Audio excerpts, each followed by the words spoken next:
No candomblé não existe essa de rezar para santo, não. E antes que alguém aí fique surpreso e querendo discutir, né, deixa eu explicar com calma o que eu quero dizer. Porque eu sei que muita gente cresceu ouvindo frases como Emanjá é Nossa Senhora, Ogum é São Jorge, Oxóssi é São Sebastião. Talvez você tenha ouvido isso dentro da sua casa, escola, né, na televisão e até no seu terreiro. Então, quando eu digo que o candomblé não existe santo, eu não estou dizendo que as pessoas inventaram isso do nada. Eu estou dizendo que essa associação tem uma história. E entender essa história faz toda a diferença. Primeiro, é importante lembrar que os orixás não nasceram no Brasil, né? Eles nasceram na África. As tradições que têm origem no candomblé vieram de diversos povos africanos que foram trazidos à força durante o período da escravidão. Todo mundo sabe disso, eu sei. Esses povos que foram escravizados já cultuavam seus orixás muito antes de qualquer contato com o cristianismo. Ou seja, Ogum sempre foi Ogum. Eles não se manifestaram como versões africanas de santos católicos. Eles já possuíam identidade própria, histórias próprias, símbolos próprios e forma própria de culto. Mas quando essas localidades chegaram aqui no Brasil, encontraram uma realidade extremamente violenta. As religiões africanas eram proibidas de existir aqui. Muitas vezes, praticar a fé trazia punições, agressões, chicotadas e até outras formas de agressão. Você está aqui assistindo o canal? Então vamos lá, né? Por favor, deixe o seu like, seu comentário, compartilhe esse vídeo, né? Me ajude aí a reaquecer esse canal, né? E fazer com que mais pessoas assistam o vídeo, tá bom? Conto com a sua colaboração. Não custa nada, só dá um like aí, né? Então surgiu uma estratégia de sobrevivência. E aqui está o ponto importante. O sincretismo, em muitos casos, não aconteceu porque alguém olhou para um santo católico e concluiu que era igual ao seu orixá. Na maior parte das vezes, aconteceu porque era preciso esconder o culto aos orixás, né, através de símbolos aceitos pelaquela sociedade da época, né?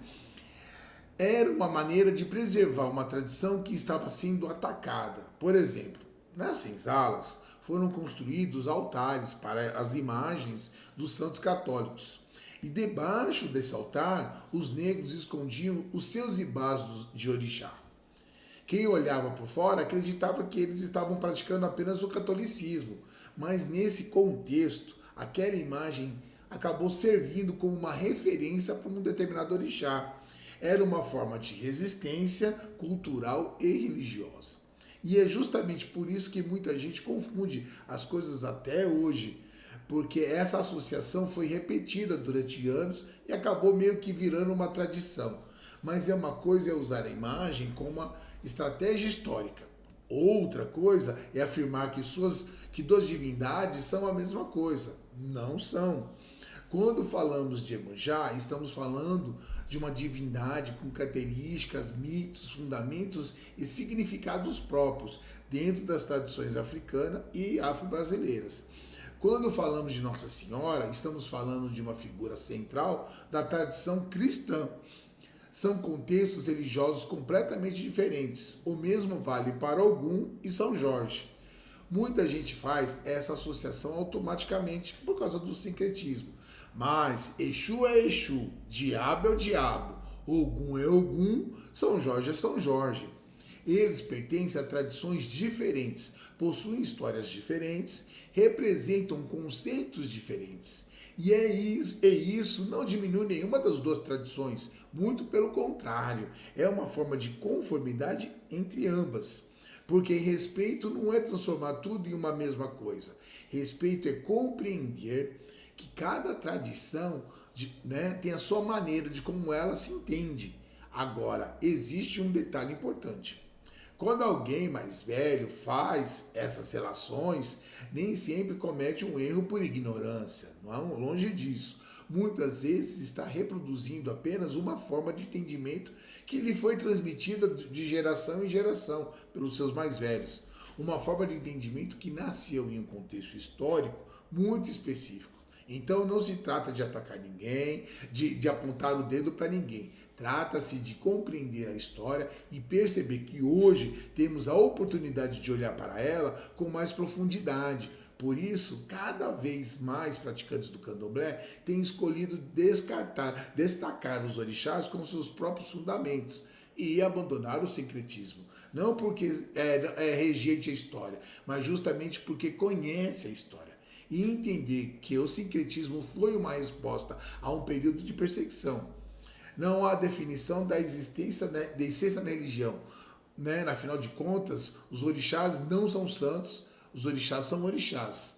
Eles possuem identidade própria, possuem tradição própria, possuem fundamentos próprios. Compreender isso é uma forma de valorizar a riqueza cultural, espiritual e histórica que chegou até aqui através da resistência de inúmeras gerações.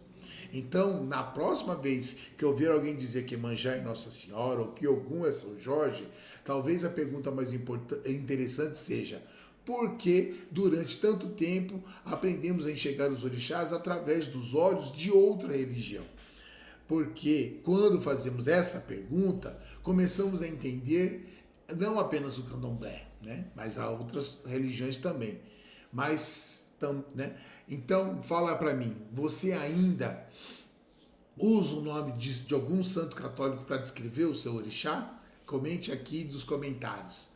Até a próxima. Odabó.